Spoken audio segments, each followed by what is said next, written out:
Hello साथियों,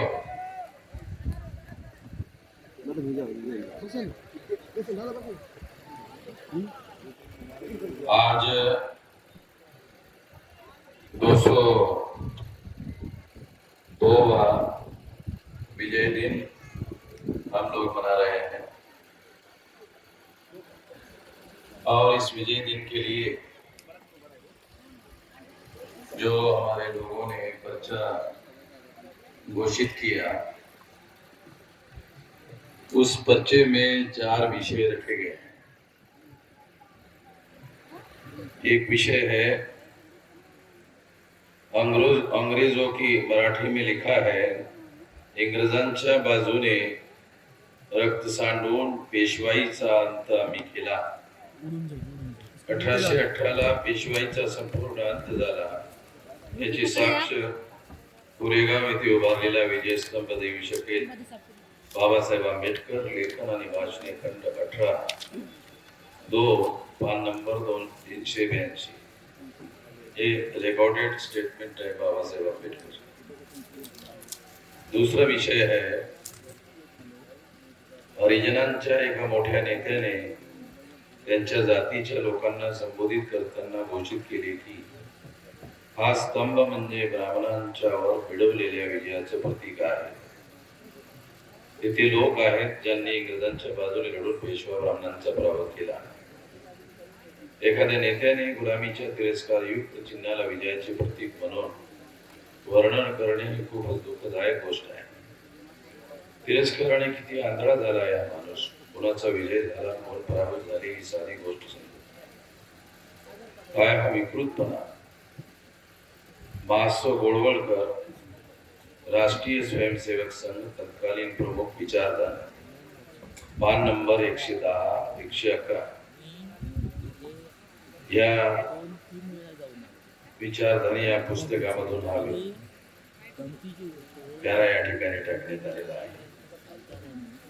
तीसरा मुद्दा आहे, आज ब्रिटिशांच्या विजयाचे एवढे मोठे विदात्तीकरण करणे योग्य आहे का, याचा विचार झाला पाहिजे। या स्मारकाचे उदात्तीकरण करणे म्हणजे देशासाठी लढणाऱ्या सैनिकांचा अपमान आहे। शासनाने या कार्यक्रमाला सहकार्य करणे ही चुकीची बाब आहे। गिरिंदे कोटे, 30 डिसेंबर 2017, पुणे पत्रकार भवन। हा तीसरा विषय आहे। चौथा विषय आहे, पेशवाईमध्ये महारांवर होत असलेल्या जातीय जुलमामुळे भीमा कोरेगाव युद्ध झाले, असे त्या युद्धाचे सादरीकरण बाबासाहेब आंबेडकरांनी सुरू केले, तेव्हा ते केवळ त्या युद्धाभोवती कपोलकल्पित खोटे वलय निर्माण करत होते। प्राध्यापक आनंद तेलतुंबडे, 2 जानेवारी 2018, दी वायर या वेबसाईटवर हे तेलतुंबडे यांनी जे आर्टिकल लिहिलं त्यामध्ये वाक्य आहे। तेलतुंबडेच्या बाबतीमध्ये कदाचित तुम्हाला ओळखी नसेल, तेलतुंबडे हे बाळासाहेब आंबेडकर यांचे मेव्हणे आहेत। त्यांना समाजात कोणी ओळखत नाही, म्हणून ही ओळख सांगावी लागली।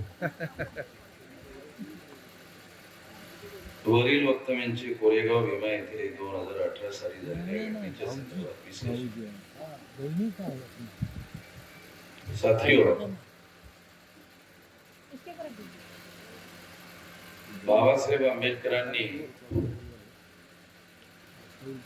खंड नंबर 18 मध्ये जे लिहिलेला है, जो लिखा वो मराठी में यहाँ है। मैं उसको हिंदी में आप लोगों को समझाता हूँ ताकि मराठी और हिंदी दोनों तरह के लोगों को बात समझ में आ जाए। अंग्रेजों के साइड से लड़ने वाले लोगों ने पेशवा राज का अंत किया और 1818 को पेशवा राज का पूर्ण खात्मा हुआ। इसकी साक्ष्य भीमा कोरेगांव में जो विजय स्तंभ खड़ा किया गया है, वो उसका सबूत है। ये मराठी में जो लिखा है उसका हिंदी ट्रांसलेशन मैंने आपको बताया। इसके बारे में संक्षिप्त में कुछ बातें आप लोगों को बताना चाहता हूँ। जब भी बातें बताना जरूरी है नहीं, बहुत सारी बातें आप लोगों के सामने आई है।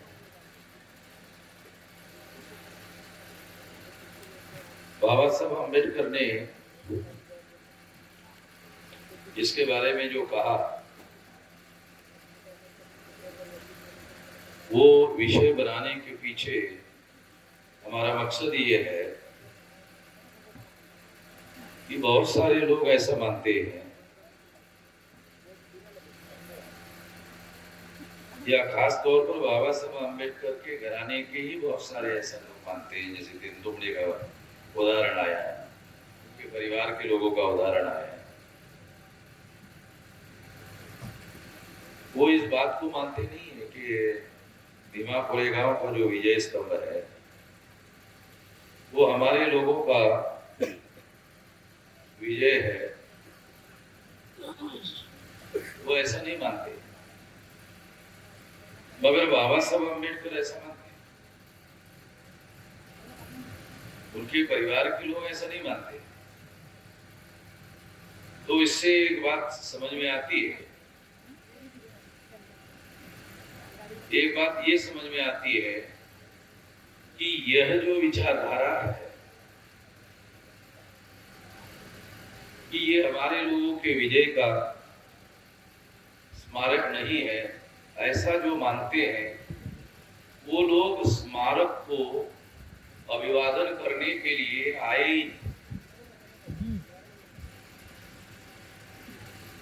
और जब हमने सारे महाराष्ट्र के लोगों को बताया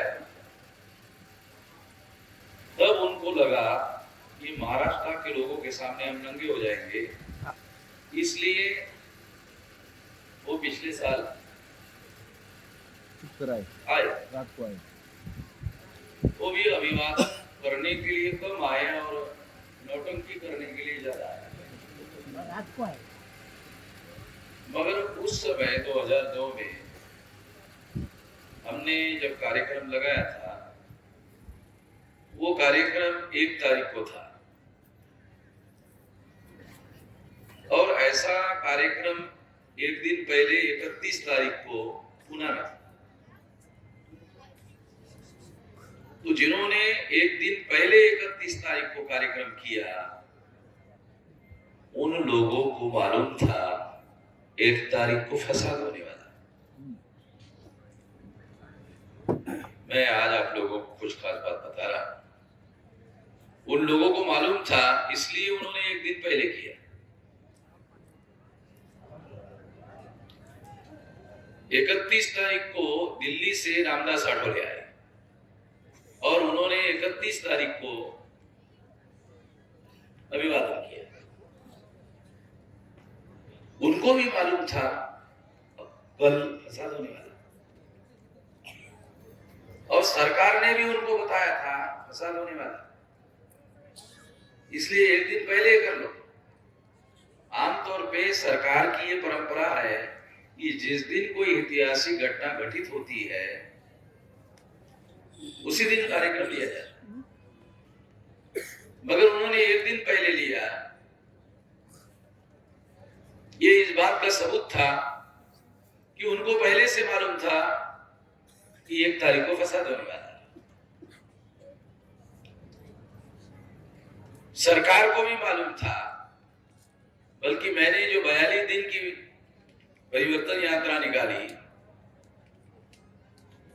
जिसकी वजह से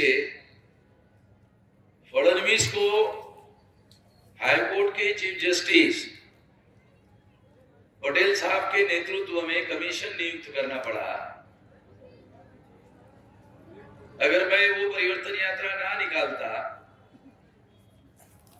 तो वो फसाद की इंक्वायरी करने के लिए राजी नहीं थे, बल्कि फडणवीस ने विधानसभा में पहले ही घोषित कर दिया था, भिड़े एक गोटे को क्लीन चिट दिया था।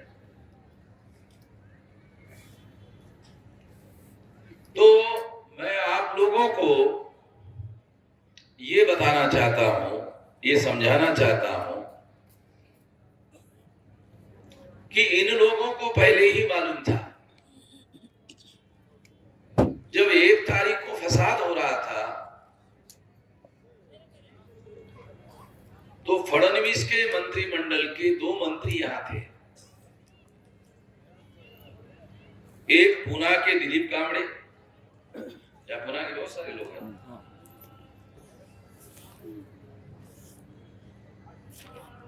दिलीप कांबड़े ने, हो सकता है हमारे लोगों ने दिलीप कांबड़े को कहा होगा, वो मंत्री थे, उनकी जिम्मेदारी भी बनती है, तो उन्होंने वहां से टेलीफोन किया मुख्यमंत्री को, मुख्यमंत्री ने उनका टेलीफोन उठाया, तो दिलीप कांबड़े ने उनको कहा कि यहां फसाद हो रहा है और पुलिस बंदोबस्त नहीं है, पर्याप्त नहीं है, जो है वो लोग केवल दिखाने का काम कर रहे हैं, फसादियों को रोकने का काम नहीं कर रहे। तो पुलिस बंदोबस्त बढ़ाओ। तो फडणवीस नगर जिले में एक देवस्थान है, वहां दर्शन करने के लिए गए। शनि सिंगनापुर, हाँ, लोग जानते हैं शनि सिंगनापुर में कौन सा भगवान है, लोगों को मालूम है, शनि देवता के बारे में लोगों को मालूम है, वही शनि अब उसके पीछे वो वहां दर्शन करने के लिए गए। फडणवीस केवल मुख्यमंत्री नहीं थे, वो होम मिनिस्टर भी थे। वैसे तो मुख्यमंत्री के अधिकार क्षेत्र में सारे मंत्रालय अधीन आते हैं, वो संविधान की जो शपथ लेते हैं उस शपथ के अनुसार राज्य की प्रजा की रक्षा करना सबसे अहम जिम्मेदारी है, कानून और व्यवस्था को बनाए रखना सबसे अहम जिम्मेदारी है, संविधान की रक्षा करना वो शपथ विधि में वो शपथ लेते हैं। मगर अपने ही एक मंत्री ने पुलिस बंदोबस्त बढ़ाओ ऐसा कहने के बावजूद भी बढ़ाऊंगा ये भी नहीं कहा, नहीं बढ़ाऊंगा ये भी नहीं कहा, और टेलीफोन रख दिया। और बाद में जैसे ही मंत्रिमंडल विस्तार का उसको समय मिला तो दिलीप कांबड़े को मंत्रिमंडल से निकाल दिया।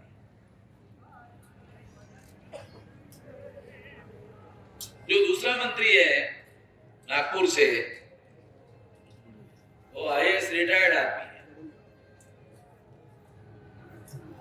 वो भी इसमें था, उसको भी निकाल दिया। और अभी कल परसों की खबर है, दिलीप कांबड़े को मंत्रिमंडल से तो निकाल दिया, अभी राम मंदिर बनाने की जिम्मेदारी, जिस कमेटी को वो बना रहे राम मंदिर बनाने के लिए, उस कमेटी में दिलीप कांबड़े को लिया। अब दिलीप कांबड़े की जिम्मेदारी क्या होगी कि आप राम मंदिर बनाओ। तो इसका मतलब समझते हो, दिलीप कांबड़े की जिम्मेदारी राम मंदिर बनाओ। तो ब्राह्मणवाद इस देश में मजबूत करने का काम पुष्यमित्र शुंग ने किया, जिसने सम्राट बृहदत्त मौर्य की हत्या की। और पुष्यमित्र शुंग ही राम है। राम नाम का कोई भी व्यक्ति दुनिया में धरती पर कभी भी भौतिक रूप से जन्म नहीं लिया। भौतिक रूप से जिसका जन्म हुआ वो पुष्यमित्र शुंग है। और अयोध्या का नाम अयोध्या नहीं है, साकेत है। महापंडित राहुल संगतयन अपनी किताब में लिखते हैं, पुष्यमित्र शुंग ने हमारे महामूल निवासी लोगों के महान सम्राट बृहदत्त मौर्य की हत्या की। उस हत्या करने वाले व्यक्ति को ही बाद में ब्राह्मणों ने राम घोषित किया और राम को ईश्वर का अवतार घोषित किया। ब्राह्मणों के लिटरेचर में, धार्मिक लिटरेचर में लिखा है कि जब तक वो राक्षसों का, दानवों का दैत्यों की हत्या नहीं करेगा उसको अवतार घोषित नहीं किया जा सकता। उसकी पूर्व शर्त है दैत्य दानव या राक्षस की हत्या करना, उसकी शर्त है अवतार बनने के लिए। तो राम पहले तो पुष्यमित्र शुंग को राम बनाया और फिर राम बनाकर उसको अवतार घोषित कर दिया। उसकी वजह उसने सम्राट बृहदत्त मौर्य की हत्या की। अगर उसने हत्या नहीं की होती तो ब्राह्मण शायद उसको अवतार घोषित नहीं करते। जिसने मूल निवासियों के महान सम्राट बृहदत्त मौर्य की हत्या की वही राम है, पुष्यमित्र शुंग ही राम है। उस राम का मंदिर बनाने के लिए अब दिलीप कांबळे उस कमेटी पर उनको लिया गया है और वो काम उनके पुरखों को मरवाया, उनके पुरखों की हत्या की, उसका ही मंदिर बनाने की जिम्मेदारी दिलीप कांबळे के ऊपर लगाई।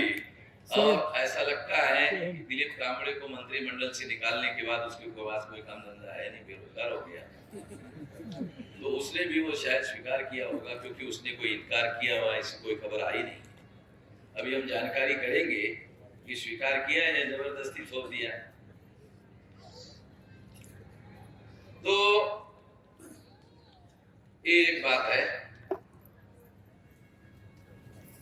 दूसरी बात मैं आप लोगों को बताना चाहता हूं,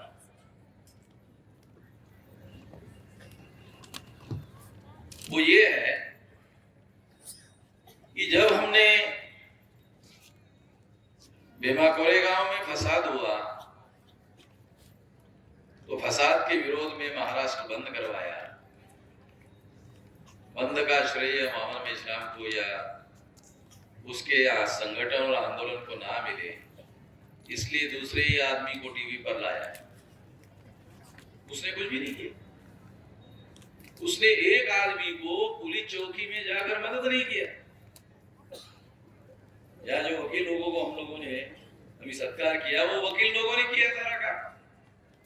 बल्कि उसने ये कहा कि मैं किसी भी व्यक्ति की कोई मदद नहीं करूंगा। टीवी वालों ने उसको सारा श्रेय दे दिया। ये लड़ाई उन्होंने लड़ी। किसने लड़ी? जो भीमा कोरेगांव की विजय स्तंभ में देखने के लिए जिंदगी में कभी नहीं आया, अभिवादन करने के लिए तो बहुत दूर की बात है। जब 31 तारीख को पूना में कार्यक्रम हुआ और जब लोगों ने पूछा कि आप गए थे क्या 1 तारीख को, तो कहा नहीं 31 तारीख को रात में मैं गया था। उनको मालूम नहीं था। हमारे लोग उधर वीडियो वाले, सोशल मीडिया वाले, संकेत कांबळे कहा है क्या? सारे सोशल मीडिया के जो लोग हैं यहाँ हमारी टीम है, वो उधर रात भर उधर ही खड़ी। ये कौन कौन महान लोग आते हैं उनका वीडियो। मैंने कहा वो महान आदमी आए थे। अब वो उसको मालूम ही नहीं कि ये राक्षस वामन मेश्राम के लोग जो है उनको मालूम नहीं था। वो पकड़ में आ गया कि ये तो झूठ बोल रहा है। जब वो झूठ का प्रोपेगेंडा हुआ सारे महाराष्ट्र में, तो फिर बाद में उसको दूसरे साल नौटंकी करने के लिए ओपन कार में इधर ऐसे घूमने के लिए, अभिवादन करने के लिए कम और नौटंकी करने के लिए ओपन कार बना के ऐसे घूम रहा है, जैसे वो अभिवादन के लिए आने के बजाय वही जनता को अभिवादन दे रहा है। बड़ी अजीब किस्म की बात है। तो जब ये बंद हुआ, श्रेय देने का काम किसी और को हुआ और लोगों पर बहुत सारे केसेस डाले गए। केसेस डाले के पीछे भी एक बहुत बड़ी कहानी है। वही महान आदमी मुख्यमंत्री को मिलकर उसके घर से निकलते हुए टीवी में दिख रहा है, वीडियो हमारे पास है, और प्रेस वालों को बता रहा है कि अब मैं बंद पीछे लेता हूं।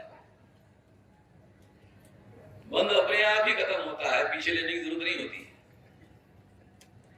और जैसे ही बंद पीछे लेने की बात घोषित होती है पुलिस वाले लोगों के घरों में, उसने कहा आधे घंटे में कार्यक्रम सारे महाराष्ट्र में शुरू हुआ। और हमारे जानकारी में 29,000 लोग, अभी राहुल मकरे के पास जो नया आंकड़ा हमारे पास है वो 45,000 लोगों का है। और सरकार ने अभी जो एडमिट किया है कि 45,000 लोगों पर जो केसेस है वो हम लोग विड्रॉ कर रहे हैं, क्योंकि हम लोग पीछे पड़े हुए। इंक्वायरी कमीशन जब हमने 42 दिन की यात्रा निकाली तो उसके दबाव की वजह से मजबूर होकर सरकार को इंक्वायरी कमीशन बिठाना पड़ा। और अभी तक हम लोगों ने जितना भी क्रॉस एग्जामिनेशन किया, उस क्रॉस एग्जामिनेशन में हमने भिड़े एक वोटे के विरोध में जो उनके ही मानने वाले लोग हैं उनके ही मुंह से कहलवाया, उनके मुंह से निकलवाया। और जब हमारे वकील उनको क्रॉस एग्जामिनेशन करते थे तो उनको पेशाब आती थी, उनको टट्टी आती थी और बीमार पड़ते थे और जज को लिखकर देते थे कि अगली बार हम नहीं आ पाएंगे। मगर जज 1-2 बार ही उसको माफ कर सकता है, मगर आना तो पड़ेगा। तो हमने कानून के दायरे में रहकर और इंक्वायरी कमीशन के सामने सारे सबूत पेश किए। अभी भी हमारे पास बहुत सारे सबूत है। और जो हमारा मकसद था कि इंक्वायरी के सामने सारे सबूत, जैसे मैंने 42 के दिन के आखिरी समारोह में मैंने ये बात कही थी, उस बात में मैंने ये कहा था कि हमारे पास बहुत सारे सबूत है और इंक्वायरी कमीशन के सामने वो सारे सबूत हम देंगे। तो मैं आप लोगों को ये कहना चाहता हूं कि हम लोग अब उस मकसद में करीब करीब सफलता हासिल कर चुके हैं। ज्यादा समय नहीं है, कल की खबर है अखबार में, पुलिस वालों ने खबर छापी, भिडे गोटे यांचा तपास जवळ संपत आलेला आहे, म्हणजे त्यांचा जेलमध्ये जाण्याचा मार्ग वेळ जवळ आलेला आहे याचा त्याचा अर्थ। कल के पेपर में ऐसी खबर। तो हम उनको छोड़ने वाले नहीं। दूसरा,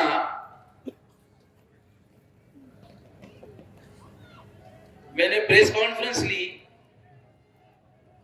और प्रेस कॉन्फ्रेंस में मैंने ये बात कही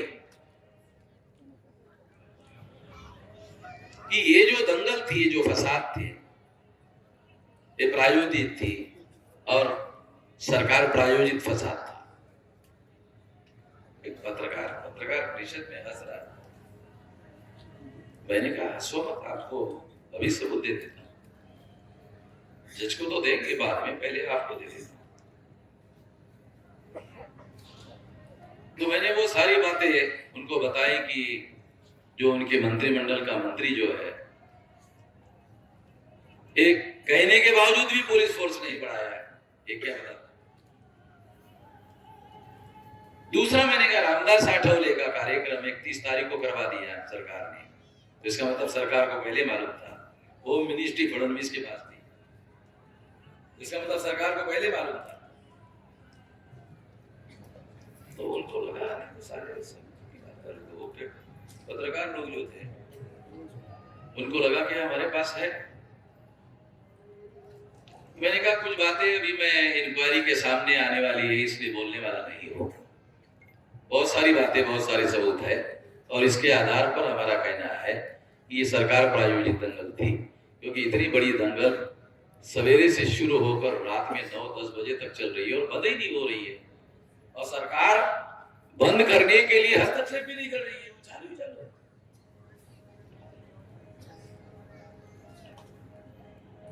मुझे वहां से टेलीफोन आ रहे थे और यहाँ स्टेज पर ही मुझे जानकारी हो रही थी, लाखों लोग सारे देश भर से आए।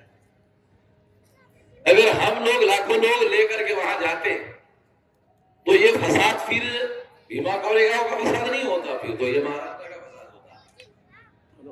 हमने ऐसा नहीं किया, हम शांत रहे, पेशेंस रहे और कानून के द्वारा कानूनी तरीके से इसका मुकाबला करने का हमने प्लान बनाया। हम लोगों का तरीका है पेशेंस से लड़ाई लड़ी। हम लोग दलित पैंथर नहीं है। बाबा साहब आम्बेडकर भी दलित पैंथर नहीं थे, दिमाग से लड़ने वाले थे, दिमाग से लड़ते थे। जब 1927 को ऐसा ही प्रसंग आया था चौधर तालाब पर, तो कलेक्टर मिस्टर बूढ़ थे, हेलो, तो कलेक्टर ने बाबा साहब को बुलाया और कहा कि आप जिसके विरोध में लड़ रहे हो उसमें मेरा समर्थन है, मैं आपके साथ में। मगर हाईकोर्ट का ऑर्डर आया और ऑर्डर में मुझे आदेश दिया गया है कि ये तालाब प्राइवेट है, स्टे लगा दिया गया। जब तक ये प्रूव नहीं होता कि ये प्राइवेट है या पब्लिक है, तब तक अगर आप आंदोलन करते हैं तो ये आंदोलन जिन लोगों के विरोध में आपने शुरू किया, अब वो उनके विरोध में आंदोलन नहीं होगा, सरकार के विरोध में आंदोलन, तो आपके आंदोलन की दिशा बदल जाएगी। तो बाबा साहब आम्बेडकर ने निर्णय लिया कि अब कुछ समय के लिए ये आंदोलन हम स्थगित करते हैं। तो मैं आपको एग्जाम्पल इसलिए बता रहा हूं कि बाबा साहब आम्बेडकर भी दलित पैंथर नहीं थे, दिमाग से काम करने वाले, बस दिमाग नहीं। कौन से समय में, कौन से हालात में, कौन से परिस्थिति में कौन सा काम करना चाहिए और कैसे करना चाहिए वो सही तरीके से जानते थे। तो मेरे पास यहाँ पर उधर से टेलीफोन आ रहे थे कि फसाद चल रहा है। अगर मैं भी भड़कीले दिमाग से सारे लोगों को उठा कर लेके जाता लाखों, ये तो सारे महाराष्ट्र में फैल जाता और ब्राह्मण अपने मकसद में कामयाब हो जाता। तो हमने उनके मकसद को सफल नहीं होने दिया और कानून का सहारा लिया, शांतिपूर्ण तरीके का सहारा लिया और सारे महाराष्ट्र को जगाया और फिर सरकार को, फडणवीस को मजबूर किया और वो हाईकोर्ट का जज का इंक्वायरी बिठाया और अभी हम लोग नजदीक पहुंचे। तो प्रेस कॉन्फ्रेंस में मैंने ये मांग किया कि सरकार प्रायोजित फसाद थी तो फडणवीस के ऊपर भी एफआईआर दाखिल किया। ये मैंने प्रेस कॉन्फ्रेंस में ये डिमांड की है और मुझे किसी ने बताया कि टीवी वालों ने भी ये दिखाया। तो ये एक बात थी। दूसरा, भीमा कोरेगांव का जो स्मारक है उसमें 65 के युद्ध में जो शहीद हुए, 72 के युद्ध में जो लोग शहीद हुए, उन लोगों के नाम उन्होंने वहां, तो ये विकृतीकरण है। ये उन लोगों का जो शहीद हुए देश के लिए, उनका सम्मान नहीं है। हमने उनको कहा, सरकार को मीडिया के द्वारा कहा कि अगर सरकार के पास पैसा नहीं है, 62 के युद्ध में और 65 के युद्ध में और 72 के युद्ध में मरने वाले जो लोग हैं, शहीद होने वाले लोग हैं, उनका स्मारक बनाने के लिए हम भी डोनेशन सरकार को देने के लिए तैयार हैं। उनका अलग स्मारक होना चाहिए। तो वहां के एक पत्रकार ने, मैं युद्ध में शहीद हुए लोगों का अवमान कर रहा हूं, ऐसी उल्टी खबर छापी।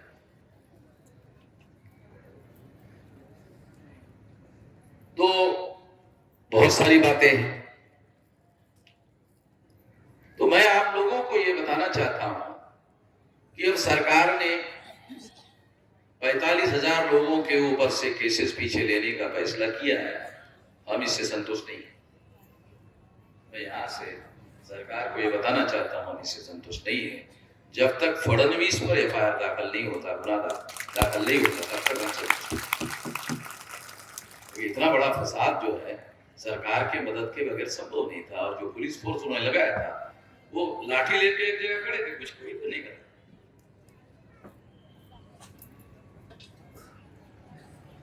ऊपर से ऐसे आदेश थे, जैसे आदेश उनको थे वैसे वो काम कर रहे थे। तो मैं आप लोगों को ये बताना चाहता हूं कि ये लड़ाई हम लोग शांतिपूर्ण तरीके से लड़ रहे हैं। तो इसका एक बहुत बड़ा फायदा ये हुआ कि हमारा आंदोलन लगातार और हमारी ताकत लगातार आगे बढ़ रही है। यहाँ पर पिछले साल, पिछले समय में बहुत सारे लोगों ने पंडाल लगाए थे, अभी भी लगा कोई भी नहीं। अभी भी कोई नहीं, अभी भी कोई नहीं। ये बोल रहे अभी भी नहीं। वो नाचने के लिए, बजाने के लिए रखा, फिर भी कोई नहीं, क्योंकि वो नाचने गाने वाले लोग हैं, कोई मुंदर आंदोलन चलाने वाले लोग है नहीं।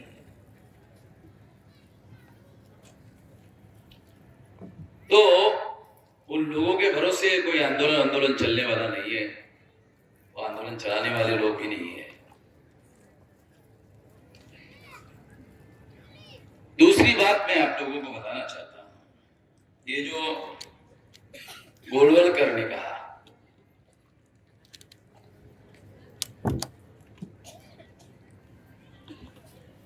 गोलवलकर के रेफरेंस में जो आपको मैंने पढ़ के सुनाया, उस रेफरेंस में केवल 2-3 बातें मैं कहना चाहता हूं। पहली बात तो ये है कि जो शेड्यूल कास्ट के लोग थे, जिनको 1935 सेकंड एक्ट के तहत शेड्यूल कास्ट कहा गया, उसके पहले बाबा साहब आम्बेडकर उनको बहिष्कृत या अनटचेबल कहते थे, उसको गांधी जी ने हरिजन नाम दिया।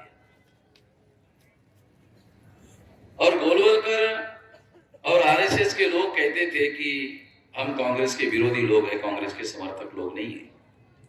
अगर वो कांग्रेस के समर्थक लोग नहीं है तो गांधी का दिया हुआ हरिजन शब्द वो जरूर उपयोग करते थे। बाबा साहब आम्बेडकर हरिजन शब्द को मानते नहीं थे, उसका विरोध करते थे। तो ये भी हम लोगों को जानना होगा। दूसरी बात, वो ऐसा कहते हैं कि ये जो नेतृत्व करने वाला व्यक्ति है, उनको ये समझ में नहीं आता है कि जय किसका हुआ, पराजय किसका हुआ, ये भी बात उनको समझ में नहीं आती। मैं आपको बताना चाहता हूं, डीएनए के अनुसार ये फाइनली प्रूव हो गया कि ब्राह्मण विदेशी है और अंग्रेज भी विदेशी थे। अब 2 विदेशियों में से हम लोगों को निर्धारित करना था किसका साथ है। तुम्हारा साथ क्यों नहीं? तुम लोगों ने झाड़ू लटकाया, खराटा लटकाया, तो तुम्हारे साथ में खड़ा होने का तो सवाल ही नहीं था। अगर अंग्रेज तुम्हारे पिछवाड़े में लात मारने के लिए तैयार हो गए तो ये तो हमारे बुजुर्गों की, मैं समझता हूं, रणनीति। हमारे बुजुर्गों ने प्लान बनाया कि चलो अंग्रेजों को साथ देते, तो अंग्रेजों से कोई बात तो ही होगी कि अगर पेशवा का राज खत्म होता है तो ये झाड़ू और ये मामला खत्म हो जाएगा। तो इतना तो अंग्रेजों ने माना। पेशवाओं का राज खत्म हो गया, राज खत्म होने के बाद ये झाड़ू और ये खत्म हो गया। तो शायद मुझे लगता है कि हमारे लोगों का अंग्रेजों के साथ कोई समझौता था।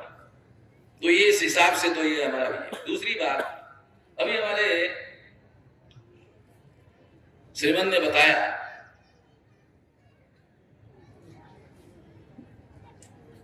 कि जो हमारे राजा थे सातारा के,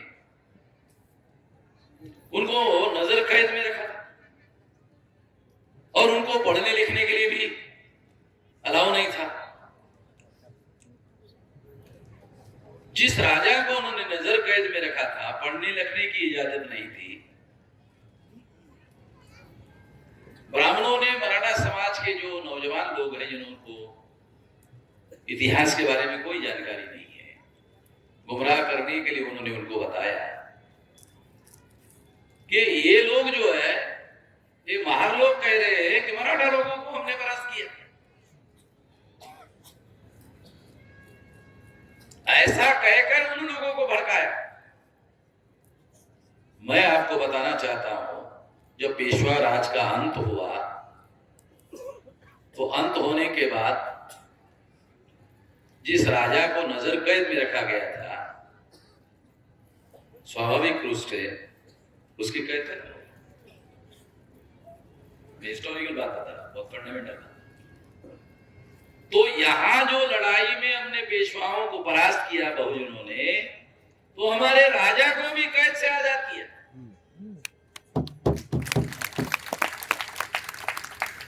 हिस्टोरिकल बात है ये, क्योंकि अंग्रेजों ने फिर उनको पढ़ने लिखने पर पाबंदी नहीं रखा।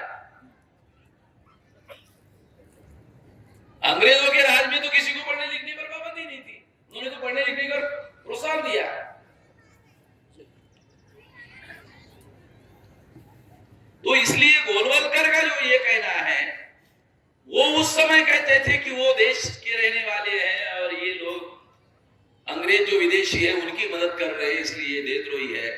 अब ये सारी बातें बदल गई है।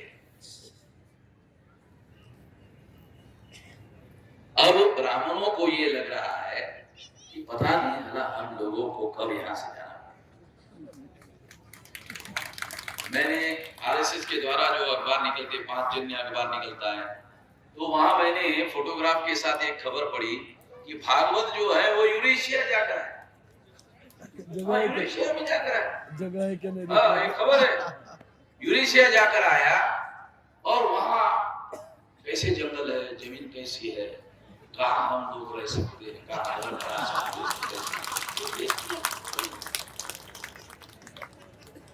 घर बनाने के लिए जगह है कि नहीं, पानी है कि नहीं, क्योंकि जाना तो पड़ेगा। उन्होंने ऐसा तो जाना तो पड़ेगा। विदेशी का जो सिद्धांत है उसके अनुसार हमने अंग्रेजों को विदेश के होने के आधार पर ही जाने के लिए कहा, क्विट इंडिया मूवमेंट चलाया। अब डीएनए के अनुसार यह प्रमाणित हो गया कि ब्राह्मण भी विदेशी है। राखी गढ़ी के मुद्दे के आधार पर उन्होंने मीडिया का सहारा लेकर ये प्रोपेगेंडा करने की कोशिश की। देखो उसमें उन्होंने चालाकी क्या है।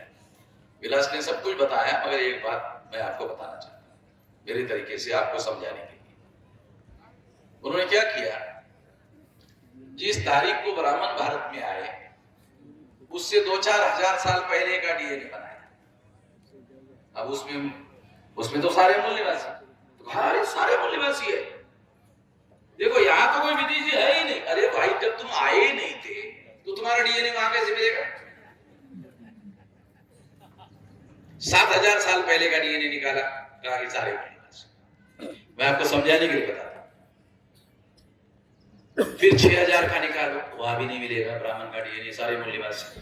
5000 में वहां भी मूल निवासी, 4000 में वहां भी मूल निवासी। तो ईसा पूर्व 1700 और 2000 के बीच में वो आए। जब वो ईसा पूर्व 2000 और 17 के बीच में 1700 के बीच में आए, वहां का जब डीएनए लिया जाता है तो फिर मिलता है यहाँ है। और यहां से आए, यूरेशिया से आए। तो ब्राह्मणों ने क्या चालाकी की अभी प्रचार करने के लिए कि आने के 5000 साल पहले का डीएनए निकाला, वो तो मिलेगा ही नहीं।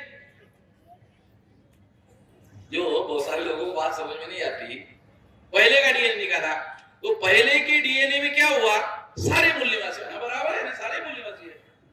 वहां कोई ब्राह्मण था ही नहीं, कोई विदेशी था ही नहीं।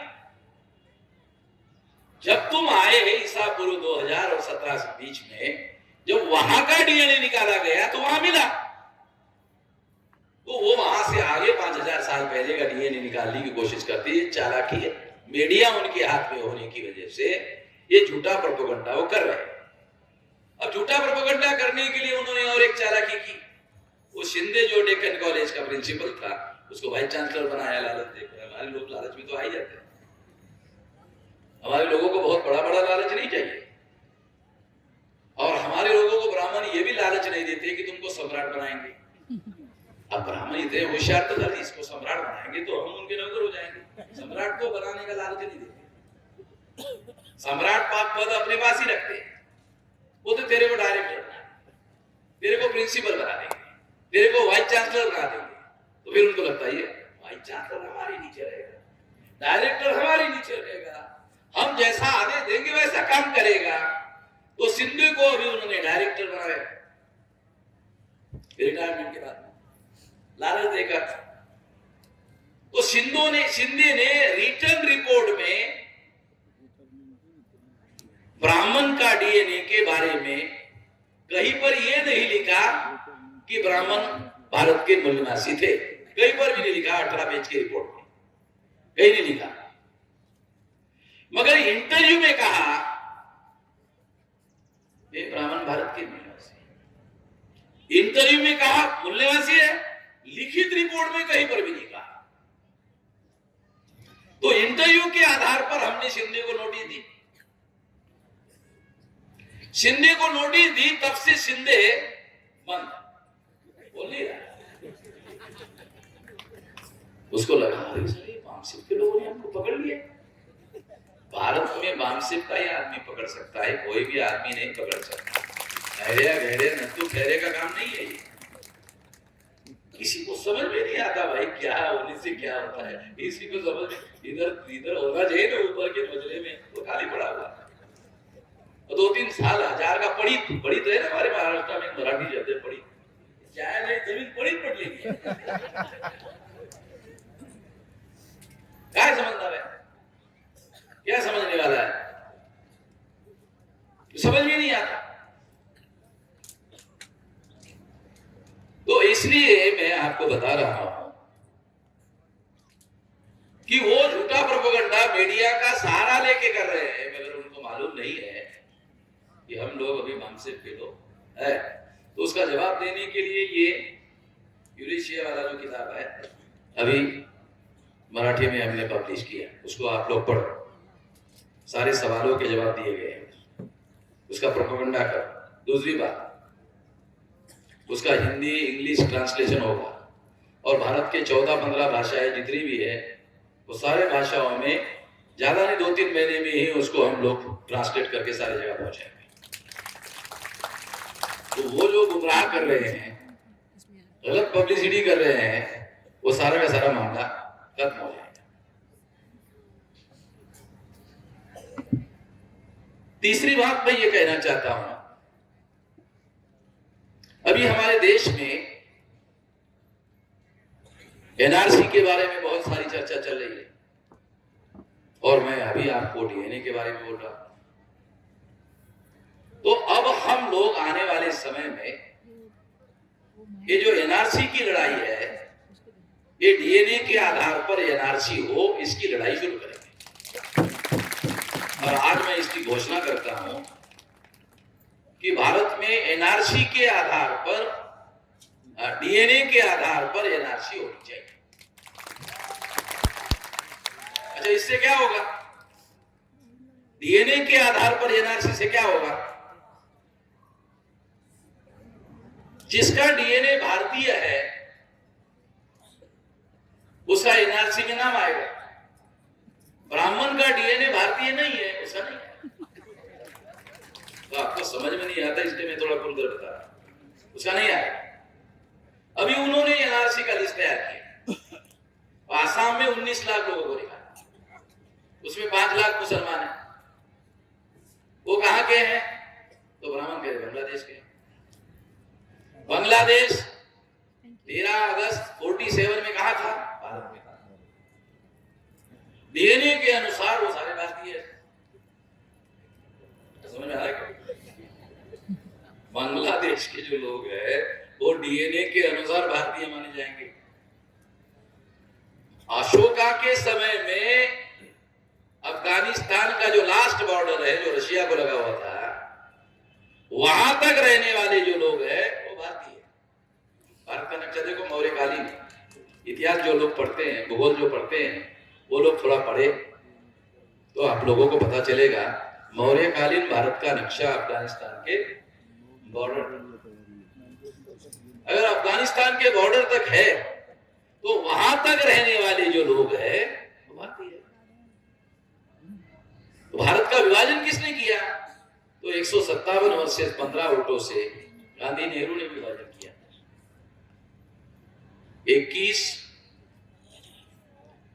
मार्च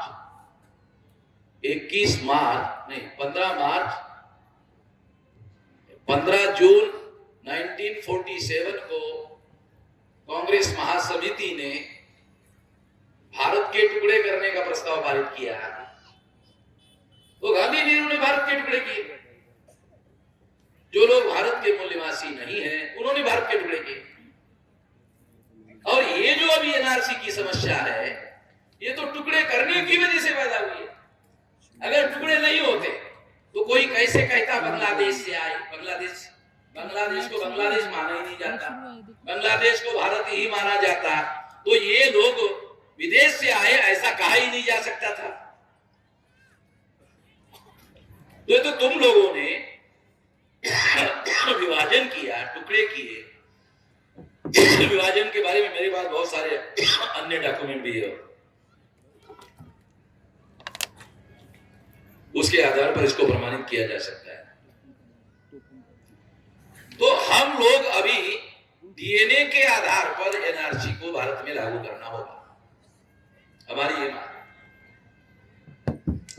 अच्छा, हम ये भी जानते हैं ये मांग करने से नहीं होगा, मांग दिया थोड़ी होगा। अभी 8 तारीख को जो भारत भर में प्रदर्शन रैलियां है, तो इस प्रदर्शन रैलियों में डीएनए के आधार पर एनआरसी हो, इसके लिए आंदोलन सारे देश भर में होगा। और 29 जनवरी को सारे देश भर में जो भारत बंद होगा, वो डीएनए के अनुसार भारत में एनआरसी लागू हो, इसके लिए भारत बंद होगा।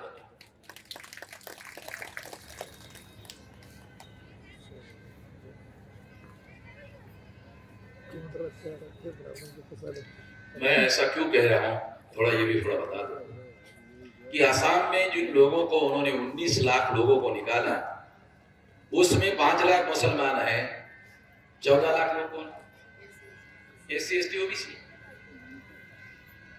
कोई अखबार, कोई मीडिया सारे देश भर में कहीं पर भी लोगों को नहीं बता रहा है कि एससी एसटी ओबीसी के लोग वो 14 लाख लोग हैं। वो जो 19 लाख के अंदर 5 लाख लोग अगर मुसलमान छोड़ दिए जाए, तो जो 14 लाख लोग हैं वो सारे के सारे एससी एसटी ओबीसी के हैं। तो सारे देश भर में वो 14 लाख लोग कौन है, इसके बारे में कोई मीडिया चर्चा नहीं कर रहा है। वो एससी एसटी ओबीसी के लोग हैं। वो कैसे आए? तो बाबा साहब आंबेडकर को संविधान सभा पर चुनकर देने वाले खुलना, जसोर, बोरीचाल और फरीदपुर, इस एरिया से जिन लोगों को चुनकर दिया गया, बाबा साहब को चुनकर दिया गया, वो लोग पाकिस्तान में जाना नहीं चाहते थे। उनको भारत में लेने के लिए कहा जा रहा था, उनकी मांग थी। जब वो नहीं लिया गया, वो एरिया गांधी नेहरू ने पाकिस्तान को दे दिया। इसलिए वहां की प्रजा, जो ब्रिटिश पार्लियामेंट के कानून के अनुसार 51% अगर वहां मुस्लिम होते तो पाकिस्तान को दिया जाता, मगर वहां तो 70% से भी ज्यादा लोग नॉन मुस्लिम थे, वो पाकिस्तान को नहीं दिया जा सकता था, मगर गांधी नेहरू ने उनको दिया।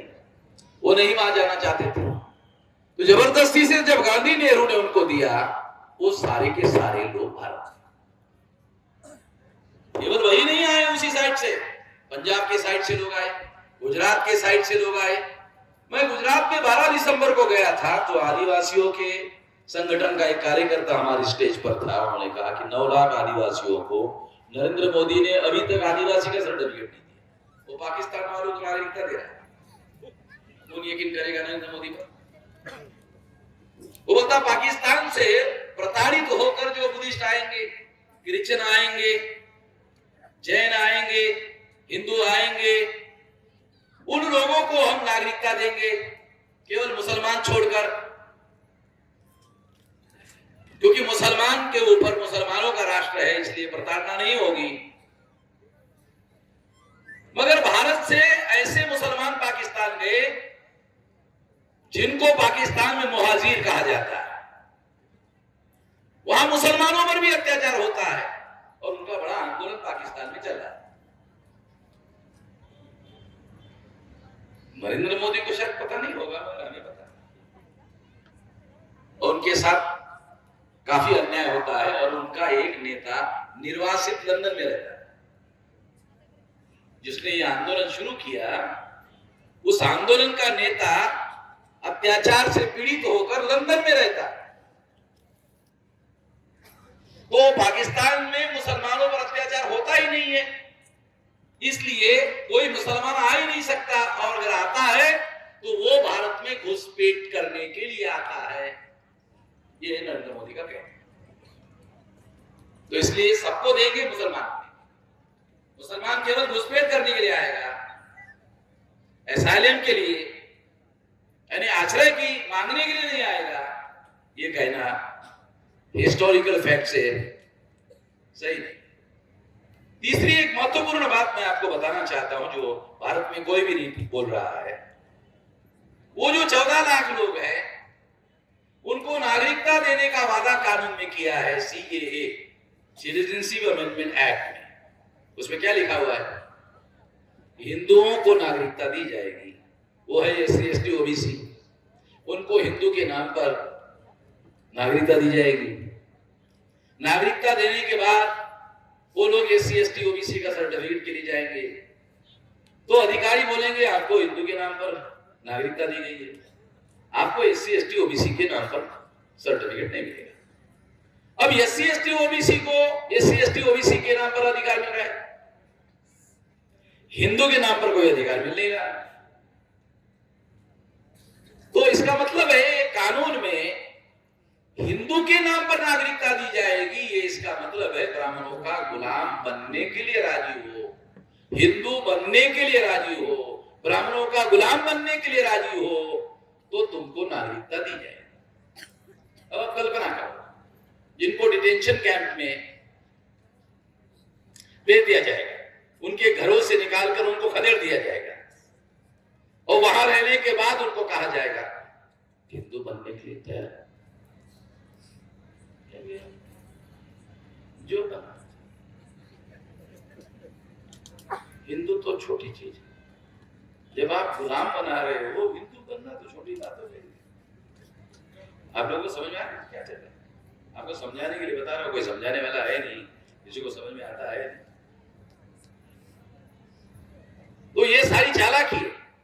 ब्राह्मण किसी SC ST OBC के घर में जाए और अपने धर्म का प्रचार करे, और SC ST OBC के लोगों को कहे, SC को कहे आपको हम अछूत बनाने के लिए तैयार है, हिंदू में आती क्या? मैं समझा रहा हूं, थोड़ी बात समझ में आ जाना चाहिए, इसलिए समझा रहा। आते क्या? तो अछूत क्या बोलेंगे? साले जूते से मारूंगा, जूते मारूंगा और एक गिनूंगा। तुम अपने धर्म में लाने की बात कर रहे हो और बोल रहे अपने धर्म में आओगे तो तेरे को अछूत का दर्जा दिया जाएगा। तो ब्राह्मण के पास अपने धर्म में प्रचार करके लाने का कोई रास्ता नहीं। ब्राह्मण धर्म विषमता का समर्थक है, तो विषमता का प्रचार करके अपनी संख्या नहीं बढ़ाई जा सकती। ब्राह्मण अपने धर्म की संख्या नहीं बढ़ा सकते। ब्राह्मण पैदा करने के लिए माहिर नहीं है, तो हम SC ST OBC के लोग हैं। जो राष्ट्रीय आंकड़ा है 3 का, तो हमारे लोगों के घर में जाओ कि आपको 3 से ऊपर ही मिलेगा। जो भी हमारे बहुजन समाज के लोग हैं, उनके घरों में 3 से ऊपर का ही आंकड़ा मिलेगा, 4, 5, 7, कहीं कहीं 11।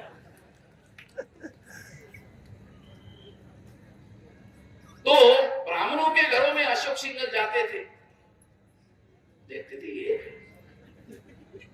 हो जाता वो 2 है, तो उन्होंने मरने के पहले सलाह दिया कम से कम 4 मुसलमान 14 कर, तुम 4 करो। एक माता जी आई, उन्होंने कहा 6 करो। दूसरी माता जी ने कहा 10 करो। माता जी को बच्चे पैदा करने का अनुभव नहीं है। क्यों? क्योंकि माता जी बच्चे पैदा नहीं किया, मगर माता जी। ये भी बड़ी हैरान करने वाली बात है कि बच्चे पैदा किए बगैर कोई माता जी कैसे बन सकता है, मगर वो माता जी है, जय माता जी वाली।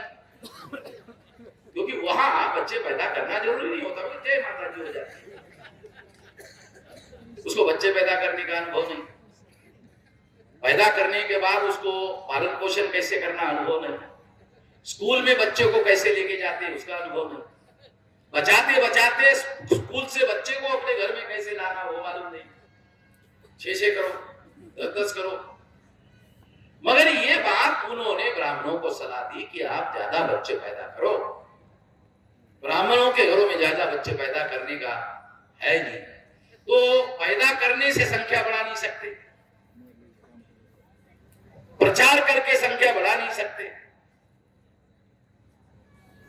अब उनके सामने संकट है, सारे पढ़ाए तो पढ़ाए कैसे?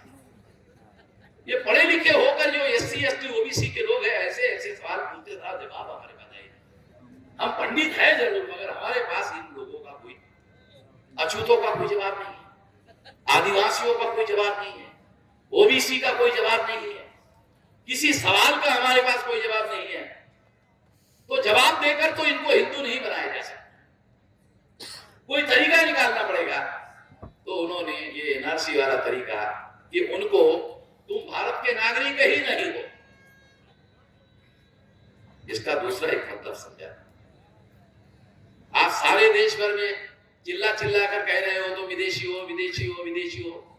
उन्होंने कानून बनाया, सिटीजनशिप अमेंडमेंट एक्ट, उसके आधार पर एनआरसी बनेगी और फिर एससी एसटी ओबीसी की लिस्ट बनेगी और सारे देश भर में, सारे जिलों में, अलग अलग तहसीलों में आप लोगों की लिस्ट बनेगी। आप भारतीय नहीं, एससी एसटी ओबीसी की लिस्ट बनेगी। आसाम में जैसे बनी वैसे आप लोगों की लिस्ट बनेगी।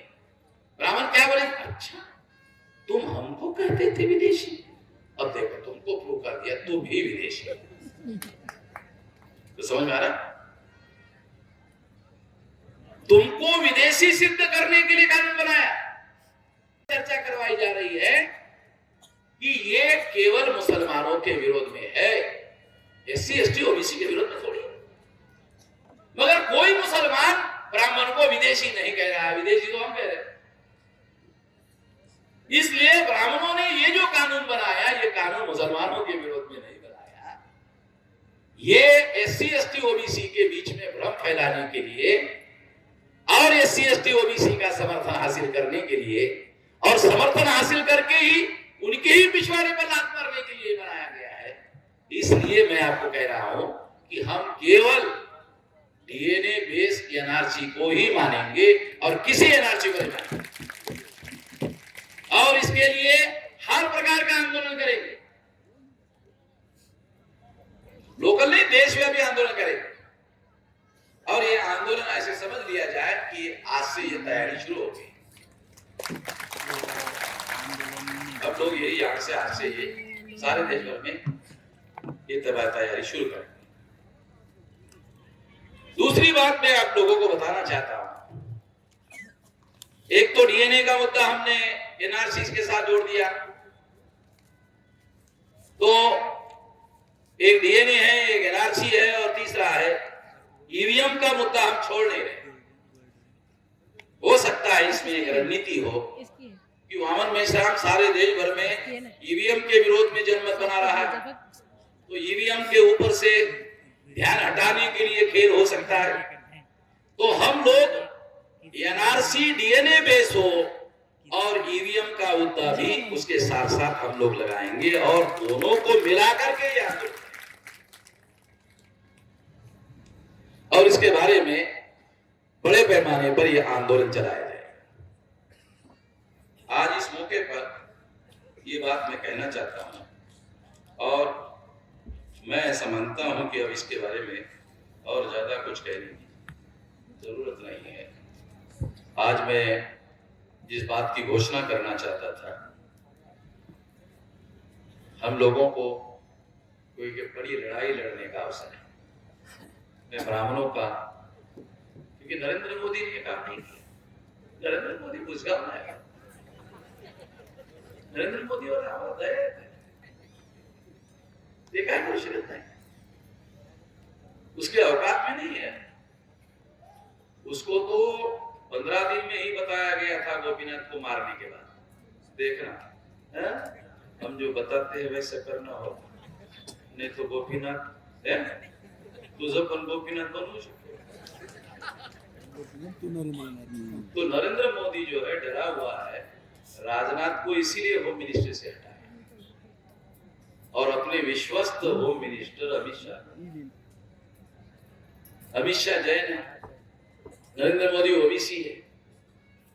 सारे फैसले पर्दे के पीछे ब्राह्मण कर रहे हैं और गैर ब्राह्मणों के माध्यम से ये NRC, CAA, citizenship amendment act, ये पर्दे के पीछे सारे आरएसएस के ब्राह्मण कर रहे हैं और सामने अमित शाह, सामने नरेंद्र मोदी को कर रहे हैं।